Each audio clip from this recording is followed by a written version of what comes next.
We're joined now from Ferguson by Benjamin Crump, who is a lead attorney for the Brown family. Thank you, Mr. Crump, for spending a little time with us this morning. We saw the reaction that Michael Brown's mother had after learning of the grand jury's decision. You were the one who delivered that news to her shortly before it became public. Can you share any more details with us? Yes, ma'am. We had just prayed, Robin, and then we took the phone call. Attorney Gray called me, and she really had faith that the system would work for her child, so she was just completely devastated. She was overwhelmed with emotion and heartbroken that the system did not work equally for her child. Mr. Crump, after the grand jury's decision, Officer Wilson's defense team said, in part, law enforcement personnel must frequently make split-second and difficult decisions. Officer Wilson followed his training and followed the law. What is your reaction to that statement? Nobody's ever held accountable. We have to change the system. The souls of thousands of young African Americans cry out from the grave that we have to change this system. It is imperative that we have to make positive change here, or this is going to continue to play out over and over again. When you say change the system, what exactly do you mean?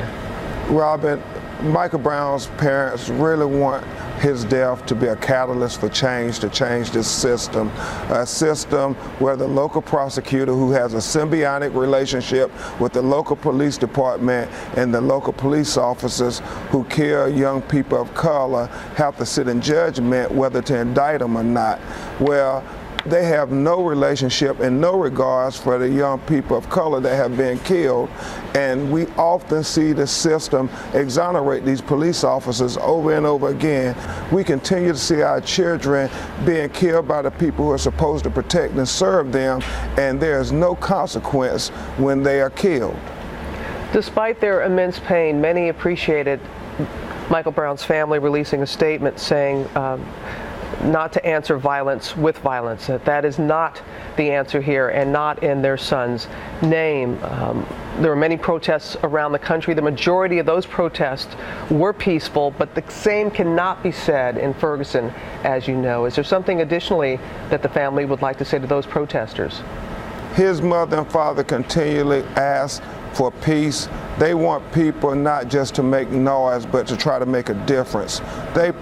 They really want the Michael Brown law, this proposal for all police officers to have to wear video body cameras in every city in America. And they say again, we have to be disciplined and dignified. We can't have a few bad apples destroy the message of Michael Brown's call for peace. I think that's something that we all can agree upon. Mr. Crump, thank you very much, and the best to Michael Brown's family. Thank you, sir. Thank you, Robin.